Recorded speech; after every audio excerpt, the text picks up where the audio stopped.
முருகா 2 3 4 5 சில்லற சத்தம். வட்டியா முதலாடா?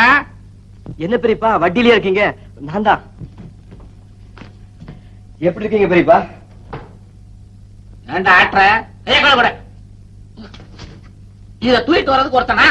நீ தூக்கிட்டு வரப்படாதா? குடும்பத்துக்கு எவ்வளவு மிச்சம்? இல்ல பெரியப்பா, அது வந்து வந்து வந்து வந்து தான் செலவு வைக்க வந்திருக்கிறீங்க. அது போட்டோம். ஒழுங்கா பரீட்சை எழுதுனாடா முண்டம். என்ன பெரியப்பா என்னையா முண்டங்கிறீங்க? வேற எவனாவது வந்திருக்கானா? அது இல்லைங்க பெரியப்பா, இந்த யூனிவர்சிட்டிலேயே ஃபர்ஸ்டா வருவேன்னு சொன்னேன். இங்கிலீஷ் எல்லாம் பக்கத்துல வந்து சொல்லு, அப்பதான் புரியும். அதாவது பெரியப்பா, இந்த மாகாணத்திலேயே முதல் மாணவனா வருவேன்னு சொன்னேன். ஏன்டா சத்தம் போட்டு சொல்றேன்? ஊர்ல இருக்கிறவன் நான் பொண்ண தரேன் நீ பொண்ண தரேன்னு வந்துருவான். நான் வரதட்சணைக்கு ஒரு கணக்குல வச்சிருக்கேன். அதை விட உங்களை நினைக்கணும்னு சொல்லுங்க பெரியப்பா.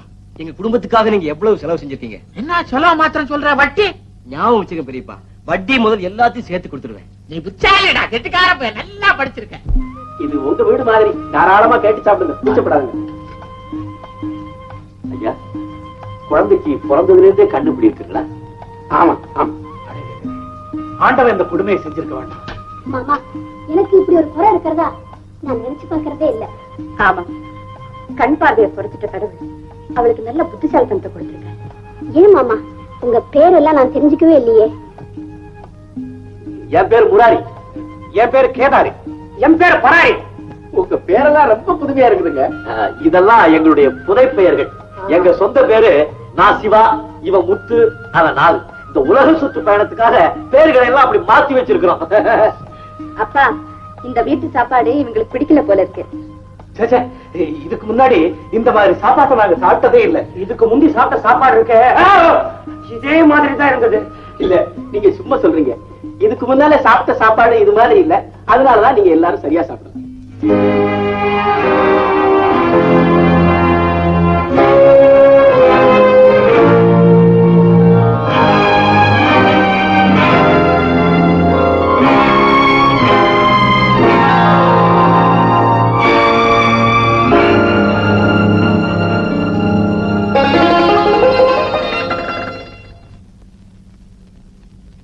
நல்ல சான்ஸ் இருந்து ஒண்ணும் செய்ய முடியாம இருக்கு.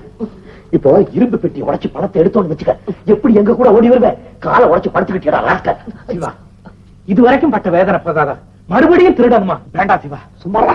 சிவா, அவன் கிடக்கான். நமக்கு இந்த தொழிலை விட்டா வேற வழியே கிடையாது. நீ பேசாம பூட்ட விட, பணத்தை சுருட்டிக்க. நான் எப்படியாவது கஷ்டப்பட்டு கூடவே ஓடியாந்துறேன். ராத்திரி 1 மணிக்கு கரெக்டா என்ன எழுப்பி விடு. வேண்டாம், சும்மா நான் சொன்னதுதான். என் சொல் பிடித்தா எல்லாம் நடக்கணும். போய் அது தூங்கிடாத. ராத்திரி 1 மணிக்கு கரெக்டா எழுப்பி விடு. கண்டிப்பா சிவா, எனக்கு கால் வலி தாங்க முடியல, தூக்கமே வராது. 1 மணிக்கு எழுப்பிடுறேன். எல்லாரும் எந்திரிச்சிருங்கப்பா.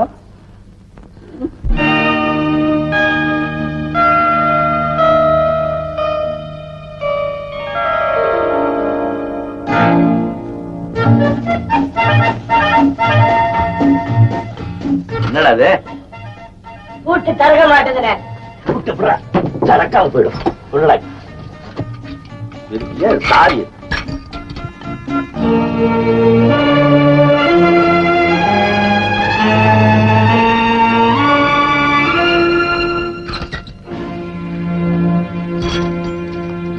இப்ப ரிப்பேர் பண்ணு. அண்ணா, என்ன தங்கச்சி? தவறா நினைக்க கூடாதுண்ணா. நான் எங்க வீட்டுக்கு போக வேண்டாமா? உங்க வீடு? ஓ, உன் புருஷ வீட்டுக்கா? ஏன் அண்ணன் வீடு அதுக்குள்ள புடிச்சு போச்சா? இல்லண்ணா, நான் எப்படியும் அங்க போக வேண்டியவதானே. வைரம் எவ்வளவுதான் உயர்வா இருந்தாலும் பொண்ணோட சேர்த்து நகையா செய்யறப்பத்தானே அழகா இருக்க முடியும். அது போல ஒரு பொண்ணு பிறந்த வீட்டுல எவ்வளவுதான் உயர்வா இருந்தாலும் புருஷன் வீட்டுல வாழறப்பத்தானே சோபிக்க முடியும். ஏன்னா அப்படி பாக்குறீங்க? ரொம்ப புத்திசாலிமா நீ. அண்ணன் முரட்டு பையன் திடீர்னு எங்க கோச்சுக்க போறானோன்னு நினைச்சு என்னுடைய கடமையை மறைமுகமா எனக்கு ஞாபகப்படுத்துறேன். அவ்வளவுதானே? கவலைப்படாதம்மா, நாடக வச்ச உன் நகையை சீக்கிரம் திருப்பி கொடுத்துறேன். அண்ணா, உங்க கஷ்டம் எனக்கு தெரியும். இருந்தாலும் நாளைக்கு எங்க வீட்டுல ஒரு விசேஷம். நகையோட போகலன்னா நல்லா இருக்குமா? நல்லா இருக்காதுமா, நிச்சயமா நல்லா இருக்காது. இன்னைக்கே உன் நகையை திருப்பி கொடுத்துறேன். நீ சந்தோஷமா வீட்டுக்கு போ. நீ போமா, நான் ஏற்பாடு பண்றேன்.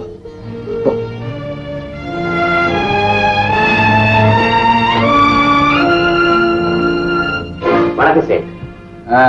நாடக வச்ச நகையை கொடுத்து பணம் கொண்டு இருக்கியா? பணம் கொடுக்காம நீ கொடுப்பியா? இந்தா கொண்டா. 1000 தானே இருக்கு. வட்டி பணம் 200. வட்டி பணம் 200. ஆமா, நீ பணம் கொடுக்கும் போது வட்டி பணம் 200 எடுத்துக்கிட்டு தானே கொடுத்த. அது போற மாச வட்டிக்கு சரியா போச்சு. இன்னைக்கு தேதி என்ன? 1. ஒரு நாள் ஆனாலும் ஒரு மாசம் வட்டி கொடுத்ததாகணும். சரி, இந்த நகையை இப்ப நான் கொண்டுட்டு போறேன்னா என் தங்கச்சியினுடைய எதிர்காலமே பாழா போயிடும். நான் இன்னும் 2 நாள்ல பணம் கொடுத்துறேன். இதை இப்ப நான் எழுதி கொடுக்குறேன். கொஞ்சம் தயவுப்படுங்க. தயவு எல்லாம் தரமாட்டா சேட். வட்டிக்குண்டா நகை தர. சேட்! சோக்கா!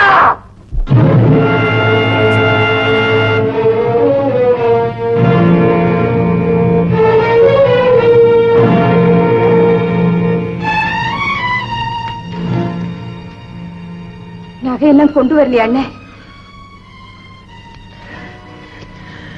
இல்லம்மா, எப்படி நான் புருஷன் வீட்டுக்கு போவேன்? அவங்க கேட்டா என்ன பதில் சொல்றது? தங்கச்சி, நீ பயப்படாம உன் புருஷன் வீட்டுக்கு போ. என் தலையை அடமான வச்சாவது உன் நகையை உங்ககிட்ட கொண்டாந்து சேர்த்துறேன். அண்ணா, பயப்படாதம்மா. எனக்கு கஷ்டம் வந்தப்ப நான் கேட்காமயே உன் நகையெல்லாம் கழட்டி கொடுத்தியே. அந்த நன்றியை நான் மறப்பேன். அம்மா, நாளைக்கு பொழுது விடியறதுக்குள்ள உன் நகை உங்ககிட்ட வந்து சேர்ந்துரும். போமா, தைரியமா போ.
பொழுது கூட சரியா அப்படியில அதுக்குள்ள எப்படி எல்லாம் கொண்டு வந்தீங்க?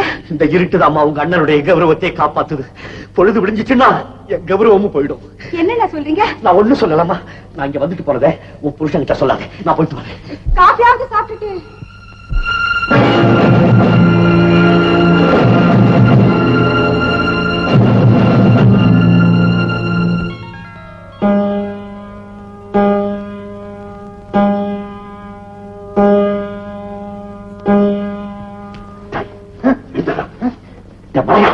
ஒரு மணிக்கு எழுப்பி விட சொன்னீங்க. மணி 5 ஆச்சு. வா, யாரும் எழுந்திருக்கிறதுக்கு முன்னால காரியத்தை முடிச்சுட்டு கிளம்பும்.